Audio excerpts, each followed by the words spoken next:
मित्रांनो, शुभविवाह या मालिकेच्या आजच्या भागामध्ये भूमी आणि आजी तेथे रूममध्ये बसलेल्या असतात. तेव्हा आकाश आता बाहेरून तेथे येतो आणि आजीला व भूमीला म्हणतो, हे पहा, पिल्लूसाठी मी ही चैन आणली आहे. तेव्हा आजी पाहतात आणि म्हणतात की मस्त आहे हा चैन बाळा. मग आता आजी लगेच भूमीच्या हातात ती चैन देतात आणि विचारतात, कशी आहे भूमी ही चैन. मग आता भूमी लगेचच हातात घेत म्हणते, छान आहे आकाश, पण पिल्लूला टोचणार नाही ना रे आपल्या. त्यावेळी आता तो म्हणतो, नाही अगं, मी आपल्या नेहमीच्या सराफांना विचारलं, वाडेकर सराफांना, की टोचणार तर नाही ना पिल्लूला ही चैन. पण त्यांनी काय सांगितलं की बाळासाठी जे दागिने बनवतात ना ते असे गुळगुळीत असतात, त्यामुळे अजिबात तिला ती टोचणार नाही. पण भूमी एकदमच उदास उदास असते, एकदम शांत शांत असते, कारण पिल्लूच्या बारशाला आपल्याला जायला मिळणार नाही या विचाराने तिचा चेहराच पडलेला असतो. त्यानंतर भूमी आता लगेचच आकाशकडे ती चैन देते आणि मग त्यानंतर आकाश म्हणतो, आणि हा फ्रॉकसुद्धा घेतलाय, मस्त आहे ना, असं म्हणून तो फ्रॉक दाखवतो. तेव्हा आजी म्हणतात, अरे वा, खूप मस्त आहे हा आकाश, हा फ्रॉक अगदी छानच आहे, भूमी बघ ना गं, असं म्हणून ती भूमीला आता बघायला सांगते. तेव्हा लगेचच आता भूमी म्हणते, खूप छान दिसेल ना हा, फक्त वाईट एकाच गोष्टीचं वाटतंय की हा फ्रॉक मी माझ्या हाताने तिला नाही घालू शकणार आकाश, पण तू घाल हा आकाश. तेव्हा आकाश म्हणतो, नाही भूमी, मी पण नाही घालणार आहे. तेव्हा आजी म्हणतात, अरे आकाश, मला नाही जमणार बाळा. त्यावेळी आता लगेचच तो म्हणतो, ठीक आहे, मग तू मानसीला घेऊन जा बरोबर, कारण मानसी मग घालेल तिला तो फ्रॉक, मी नाही येणार उद्या त्या कार्यक्रमाला. आकाशचा हा निर्णय ऐकून आता भूमी आणि आजी या दोघीही आकाशकडे आश्चर्याने पाहतात आणि का नाही जाणार असं विचारतात. आजी त्याला समजावू लागतात. तेव्हा तो म्हणतो, नाही आजी, अगं, मणिमाऊचं बारसं आहे ठीक आहे ना, पण अमोलीने कसं निमंत्रण दिलं पाहिलं ना तू भूमीला. तेव्हा सर्वांनाच आठवतं की अमोलीने निमंत्रण दिलं आहे, कारण भूमीला निमंत्रण न देता की सर्वांनाच तिकडे कार्यक्रमासाठी यायला सांगितलं. तोष म्हणाला की हा अपमान आहे तिचा, त्यामुळे तिला सॉरी म्हण. तर आता अमोली अजिबातच सॉरी म्हणाली नाही आणि भूमी मला अजिबातच बारशाला आलेली चालणार नाही असंही स्पष्टपणे परखडपणे तिने सांगितलं. आणि तिला जर का भूमी नको असेल ना तर मी सुद्धा नाही जाणार तिथे. आकाश त्याच्या निर्णयावर अगदी ठाम असतो, कारण ज्या माणसांना भूमी नको आहे ना ती माणसं सुद्धा मला नको आहेत. आणि आतापर्यंत प्रत्येक सुख एकत्र उपभोगलंय ना, मग एखादं सुख एखाद्याच्या वाट्याला येत नसेल तर दुसऱ्याने उगीच कशाला जायचं. आकाशचं हे बोलणं ऐकून भूमी आता आपले अश्रू पुसते आणि त्याचा हात प्रेमानेच हातात घेत म्हणते, हे बघ आकाश, पारितोष आपल्या दोघांचा मित्र आहे ना, मग आपल्या दोघांपैकी जर कुणीच नाही तिकडे गेलं तर त्याला वाईट नाही का वाटणार. मग आता लगेचच आकाश म्हणतो, अमोलीने ज्या प्रकारे तुला निमंत्रण दिलं ते ऐकून त्याला नाही वाटलं का मग वाईट तुझ्याबद्दल. तेव्हा आता आजी लगेचच उठतात आणि म्हणतात, आकाश बाळा, अरे सगळेच नवरा बायको तुमच्यासारखे असे एकदम दिलाने नांदणारे नसतात, कारण कुणाचं पारडं जड असतं तर कुणाचं हलकं असतं. आणि आता बाळाच्या बाबतीमध्ये अमोलीचं पारडं जड आहे म्हटल्यानंतर आपणच समजून घ्यायला हवं ना, असं आजी आता आकाशला समजावू लागतात. त्यानंतर आता भूमी म्हणते, अरे त्याला वाईट वाटलंच ना आकाश, तो बोलला नाही का तिला सर्वांसमोर. मग आकाश म्हणतो, पण त्याने काही फरक पडला का भूमी, तरीही सुद्धा तिने तिचा हेकासुरू हा ठेवलाच ना, माझं ठरले मी जाणारच नाही, असं आकाश आता हट्ट करतो आणि तिथून जायला निघतो.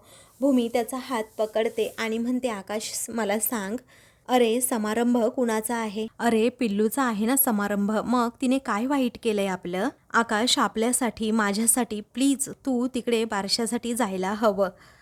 अरे दोघांपैकी कुणीतरी जाणं महत्वाचं नाही का, कारण तिला आशीर्वाद द्यावे लागतील आणि तिच्यावर प्रेम करायला. मग आता आकाश लगेचच म्हणतो, भूमी अगं पण तू नाही आहे तिकडे तर मी एकटा काय करू जाऊन तिकडे. मग तेव्हा आता लगेचच भूमी आकाशला म्हणते, आकाश, अरे कुठलाही क्षण तू एकट्याने जगलास काय किंवा मी एकटीने जगले काय, तर काय फरक पडतो एवढा. अरे आपण दोघे एक नाही आहोत का, एकच नाही आहे का ते, त्यामुळे तू जा ना, प्लीज जा आकाश. अरे निदान तुझ्या नजरेतनं तरी मी तो सोहळा अनुभवेन ना, तेव्हा प्लीज माझ्यासाठी जा ना आकाश, असं भूमी आता रडतच म्हणते. तर आकाशला आता भूमीच्या डोळ्यातील पाणी पाहवत नाही. मग आजी म्हणतात, आकाश बाळा, अरे ती एवढी कळवळून सांगतीये ना, मग ऐक ना बाळा तिचं तू, आणि तिचं म्हणणं ना मला सुद्धा अगदी पटतंय. तेव्हा आकाश आता लगेचच भूमीचे अश्रू पुसतो आणि म्हणतो, ठीक आहे जाईल मी. मग आता भूमी हसतच थँक्यू असं आकाशला म्हणते. त्यानंतर घरातील सर्वजण आता जेवण करायला डायनिंग टेबलवर बसलेले असतात. तेव्हा भूमी आणि मनू या दोघीही सर्वांना वाढत असतात. तर आता रागिणीचं कशातच लक्ष नसतं. तिने जगमधून आता पाणी घेतलेलं असतं आणि त्या ग्लासमध्ये आता पाणी ओतत असते, परंतु आता ते पाणी सगळं काही खाली सांडून जातं. ग्लास फुल भरतो तरीही रागिणीचं लक्षच नसतं. तेव्हा लगेचच आता सर्वजण तिच्याकडे पाहू लागतात. तेव्हा आता लगेचच राजा काका हे रागिणीला म्हणतात, काय चाललंय अगं रागिणी तुझं? अगं बघ ना, ग्लास पूर्णपणे भरून गेलाय. तेव्हा आता ती जरा गडबडते, शांत होते आणि म्हणते, सॉरी हा, माझ्या लक्षातच आलं नाही. काय आहे ना, जरा कामाची गडबड होती आणि तसंही आज ऑफिसला जाता आलं नाही, वर्क फ्रॉम होमच घेतलं. कसं आहे ना, कामाचा ताणसुद्धा वाढत चाललाय. तर आता राजा काका म्हणतात, हे बघ रागिणी, तू आकाशने दिलेल्या ऑफरचा जरा नीट विचार कर आणि त्याला हो म्हणू नको, कारण तशीही ऑफिसमध्ये तुझी काही गरज नाही आहे. तुला दिलेली पोस्ट ना, ती पुन्हा तू मागे घे. भूमीसुद्धा सावरती आहे आता आणि आकाश सगळी ऑफिसची जबाबदारी घेईल, त्यामुळे तुला घेण्याची गरज नाही. तेव्हा आता लगेचच रागिणीला धक्का बसतो. मग आता आकाश म्हणतो की राजा काका, अरे तू ना उगीच काही पण आत्याच्या मनात भरवू नकोस, कारण कामाचा ताण हा प्रचंड वाढला आहे. त्याचबरोबर अथर्वसुद्धा नवीन आहे, त्याला शिकायला हळूहळू वेळ लागेल आणि त्याचबरोबर रागिणी आत्यासुद्धा नाही आली तर मग कसं होईल, कारण आत्याची ना ऑफिसमध्ये खरंच खूप गरज आहे. मी एकटा तरी कुठे कुठे आणि काय काय करत बसू ना, आत्याला येऊ दे ऑफिसला प्लीज. तेव्हा आता लगेचच राजा काका हो असं म्हणतात. तेव्हा रागिणीला आनंद होतो. त्यानंतर मनातच रागिणी विचार करते की इथे ऑफिसमधली पोस्ट डब घायला आली आहे त्या यशपालमुळे. सामान घेऊन येतो म्हणाला पण अजून आला नाही. तसं बरंच झालं म्हणा आला नाही तो, कारण तो बेभरोशाचा माणूस आहे, वेगळंच काहीतरी करून बसायचा. असं म्हणून ती आता पाणी पित असते. तेवढ्यातच ताई असा आवाज देत यशपाल आपल्या सामानासकट तेथे येतो. तेव्हा रागिणी आता खूपच घाबरते. तिला एका क्षणातच आता तो भयानक भूतकाळ आठवतो की आपल्या मुलाचा जीव हा आपणच घेतलाय आणि नेमका तो व्हिडिओ या यशपालकडे आहे. तेव्हा घरातील सर्वजण आता त्याच्याकडे पाहू लागतात. तेव्हा आजी आता त्याला पाहून खुश होतात. तर यशपाल आता विचारतो, जेवायला येऊ का ताई? तर आता यांच्याबद्दल आता राजा काका आणि त्याचबरोबर आकाशला माहीत नसतं. त्यानंतर आता भूमी म्हणते, अहो मी तुम्हाला मगाशी सांगितलं होतं ना, त्या यशपाल काकांबद्दल, ते हेच काका आहेत. तेव्हा आजी म्हणतात, अरे यशपाल ये ये घरात ये. मग आता तो लगेचच म्हणू लागतो, आजी तुम्हाला काय सांगू, शिवच एवढं चांगलं आहे ना की काम न करता मी असा आयत्या भरल्या ताटावर सुद्धा येऊन बसतो. तेव्हा रागिणी रागातच त्याच्याकडे पाहते. तर तो जरा आता चाचपतो आणि लगेचच राजा काकांकडे पाहत विचारतो, काय मग भाऊजी, काय चाललंय तुमचं, कसे आहात तुम्ही? त्यानंतर तो राजा काकांजवळ येतो आणि लगेचच त्यांच्या पाया पडत म्हणतो, भाऊजी आशीर्वाद द्या. अहो तुम्ही काय मेंटेन ठेवलं स्वतःला, अहो लग्नामध्ये होता तसेच आहात, फक्त चिमूटभर पोट बाहेर आले खरं, परंतु नाही खूपच देखणे दिसता हो तुम्ही अजूनसुद्धा, आधी लग्नात दिसत होतात ना तसे. असं म्हणून आता तो म्हणतो, खरंच असावं ना परफेक्ट तर असं भाऊजींसारखं. तेव्हा सर्वजण आता गालातच हसतात. मग आता तो लगेचच राजा काकांना अजूनच जेवण वाढतो. तेव्हा राजा काका म्हणतात, राहू द्या राहू द्या.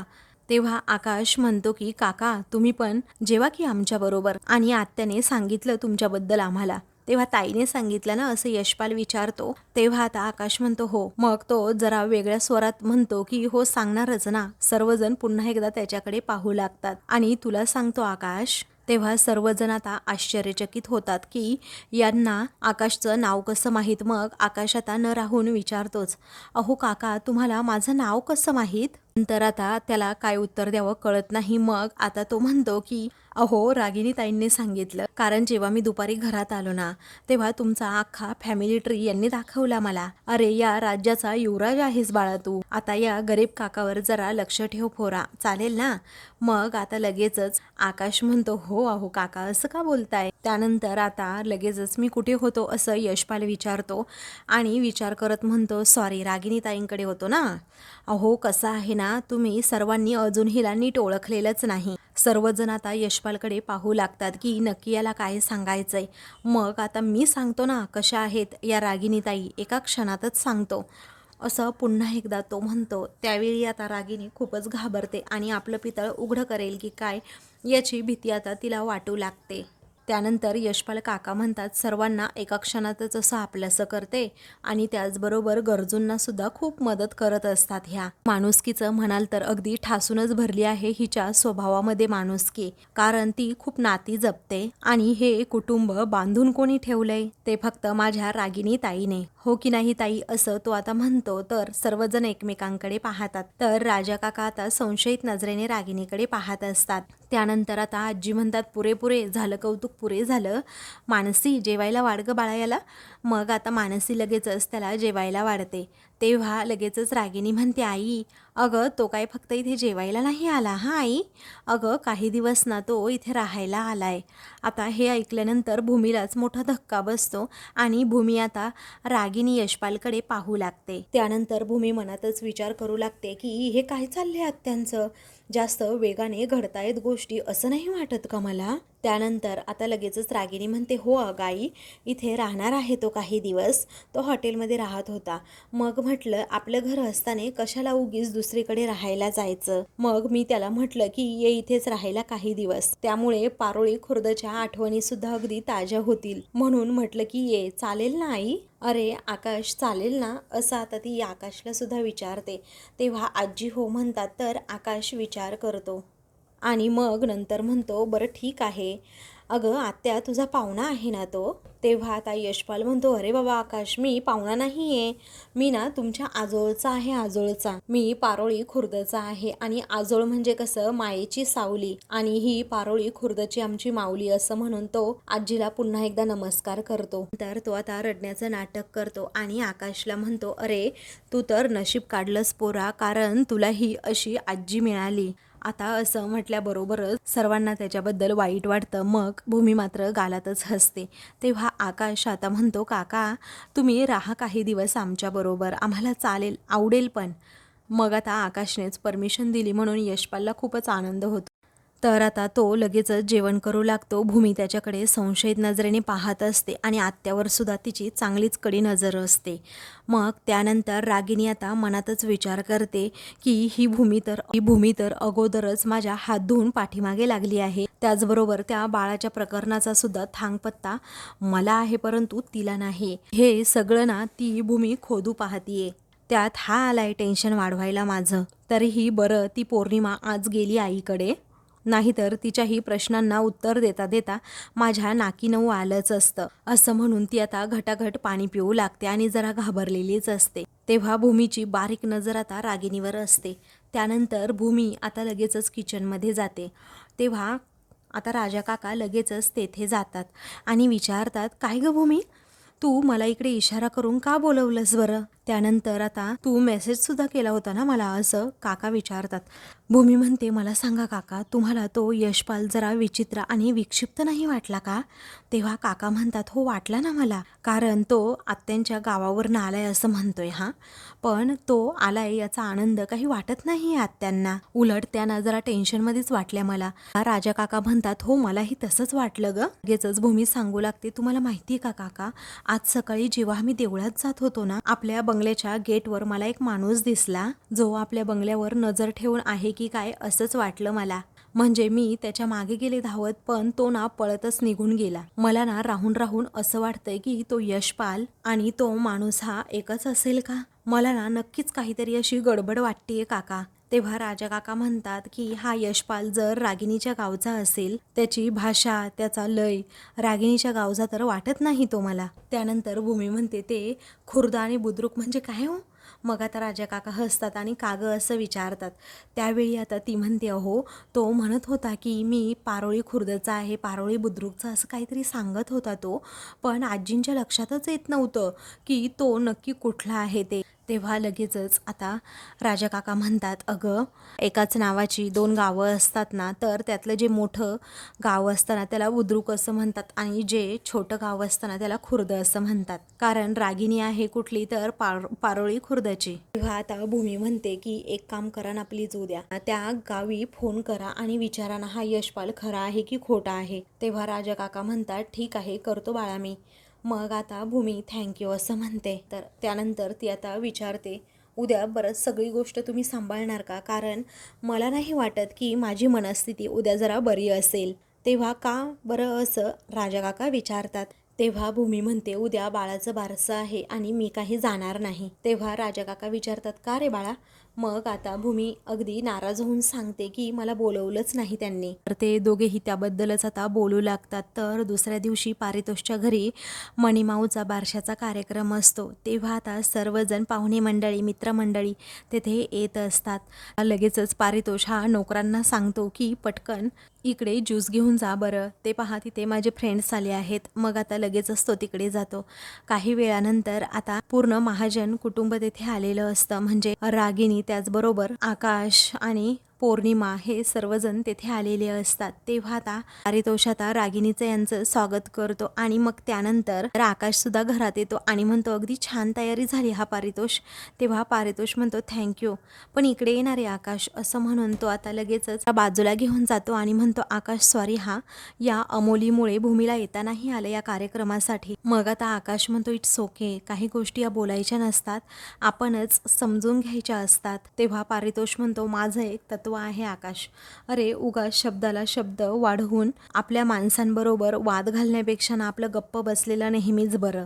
त्यानंतर आकाश म्हणतो बरोबर आहे तुझं, आणि हे बघ अमोलीसाठी आज खूप महत्त्वाचा दिवस आहे, बाळासाठी खूप मोठा समारंभ आहे आणि कसं आहे ना भूमी नेहमी इतरांच्याच आनंदाचा विचार करत असते आणि त्यासाठी तिला जे काही सहन करावं लागतं ना ते ती करत असते. आता सहन करणं अगदी अंगवळणीच पडून गेलंय तिच्या. मग आता पारितोष म्हणतो मी मिस करणार आहे, म्हणजे इनफॅक्ट आपण सगळेच मिस करणार आहोत भूमीला आज. आकाश म्हणतो हो ना. तेव्हा आजी लगेचच पारितोषला बोलवतात आणि विचारतात काय रे, अरे लेकीचं नाव काय ठरवलंय तू, नावरास काय ठरलीये त्यावरून नाव ठरणार ना. पारितोष म्हणतो की नावरास वगैरे काढली नाही, गुरुजींना मी भेटलो कारण जन्मवेळ आणि त्याचबरोबर कोणत्या तारखेला मणिमाऊ जन्मली हे सुद्धा आपल्याला माहीत नाही ना. मग त्यामुळे गुरुजी म्हणाले की आता तुम्हीच तुमचं नाव ठरवा म्हणून, फक्त मुहूर्त त्यांनी सांगितला आजचा दिवस चांगला आहे म्हणून. तेव्हा ठीक आहे असं आजी म्हणतात. आकाश विचारतो तुम्ही काहीतरी नाव ठरवलं असेल ना रे पण. मग आता लगेचच पारितोष म्हणतो इथे आलेल्या सर्वांनी काय करायचं, चिठ्ठीमध्ये आपापल्या आवडीचं नाव लिहायचं आणि त्या सर्व चिठ्ठ्यांमधून एक चिठ्ठी निवडायची आणि ते नाव असेल मणिमाऊचं नाव. तेव्हा सर्वांनाच ही कल्पना खूप आवडते. तेव्हा आता लगेचच मनू ही आकाशकडे जात म्हणते भाऊजी मी ताईला फोन करते ना आणि विचारते ना तिला कोणतं नाव आवडतं, मग आपणही चिठ्ठी टाकूयात प्लीज. मग आता लगेचच आकाश म्हणतो नको मानसी. तेव्हा आता मानसी अगदी गप्पच बसते. त्यानंतर आता पारितोष म्हणतो चल आकाश मी तुला ना ओळख करून देतो सर्वांची आता, असं म्हणून तो आकाशला बाजूला घेऊन जातो. त्यानंतर पौर्णिमा रागिनीच्या कानातच विचारते काय हो आई मला तुम्हाला एक विचारायचं आहे, मी आता माहेरहून थेट इकडे आले पण आजीचं आणि मनूचं बोलणं मी ऐकलं, कोण यशपाल आलाय आपल्या घरी म्हणतात. तेव्हा आता रागिनी खूपच घाबरते आणि म्हणते झालं, ज्याची भीती होती ना तेच आलं माझ्या समोर. आता तो यशपाल म्हणजे ना मानगोटीवरचं भूतच झालंय माझ्या. आता एकीकडे ही पौर्णिमा दुसरीकडे ती भूमी. तरी आता नशीब तो यशपाल बाहेर गेला म्हणून मला आता निघता तरी आलं इकडे, नाहीतर त्या भूमीला आणि यशपालला एकटं सोडणं ना खूप धोक्याचं आहे. पण आता या पौर्णिमाला अगोदर टोलवायला हवं असा विचार रागिनी करते. त्यानंतर पौर्णिमा म्हणते की आई सांगा ना हो कोण आहे तो माणूस नक्की यशपाल. तेव्हा रागिनी हळूच म्हणते की सांगते अगं, सांगते ना नंतर मी. आज हा महत्त्वाचा दिवस आहे ना आपला आणि आपल्या आयुष्यातला सुद्धा, तो तरी एन्जॉय कर ना आता, असं म्हणून ती पौर्णिमाला गप्प करते आणि यशपालची ओळख सांगण्यासाठी नकारच देत असते. अगं त्या भूमीला बाळाच्या सुखापासून वंचित राहावं लागतंय, पण आता बसली असेल रडत तिकडे घरी, असं म्हणून त्या दोघीही एकमेकींकडे पाहून हसतात. तर आता दुसरीकडे आई योगेश्वरी समोर भूमी आता दिवा लावते, त्याचबरोबर हात जोडून म्हणते की आम्हाला आमच्या बाळाचं सुख तर आई मिळालंच नाही आणि आता मनुमाऊचं बारसं आहे तरीही आम्हाला जाता आलं नाही. अगं माझ्या घरचे सगळेजण गेले आहेत पण या पिल्लूच्या बारसाला तरी मला जाता यावं एवढीच माझी साधीशी इच्छा होती ना, ती सुद्धा पूर्ण नाही होऊ शकत का अशी मनोमनती प्रार्थना करते. अगं आई ते सुद्धा सुख माझ्या पदरात नाही असं का करतेस तू. अगं आई इतकं दुर्दैवी कोण असतं ग, आणि इतका अन्याय तू माझ्यावर तरी कसा करू शकतेस. मी काय कोणाचं इतकं वाईट केलंय की ज्याची शिक्षाही मला मिळतीये. माझ्याकडनं तुझ्या भक्तीत अशी काय उणीव आहे की तू मला हा दिवस दाखवला आहेस? अगं सांग ना ग आई, अशी ती प्रार्थना मनोमन करू लागते. तर आता मित्रांनो, पुढील भागामध्ये आई योगेश्वरी देवी आता भूमीला एक आता साक्षात्कारच देते. त्यानंतर भूमी आता नऊवारी साडी नेसते आणि जोगतिनीसारखं सगळं काही आवरून डोक्यावर अगदी तोंड झाकेल एवढा पदर पुढे घेते. रिक्षातून पारितोषच्या घरी येते. घरी आल्यानंतर ती आता मणिमाऊसाठी गिफ्ट आणलेले असतात. तिने चांदीचे असे हातातले कडेसुद्धा मणिमाऊसाठी आणलेले असतात. ती आता त्या कडे लगेचच मणिमाऊच्या हातात घालते आणि त्यानंतर पटकन तेथून चाललेली असते. मग आता रागिनी लगेचच तिचा हात पकडते आणि कोण आहेस तू असं विचारते. सर्वजण भूमीकडे पाहत असतात. अशाच मालिकेंचे पुढील भाग पाहण्यासाठी चॅनलला सबस्क्राईब करा.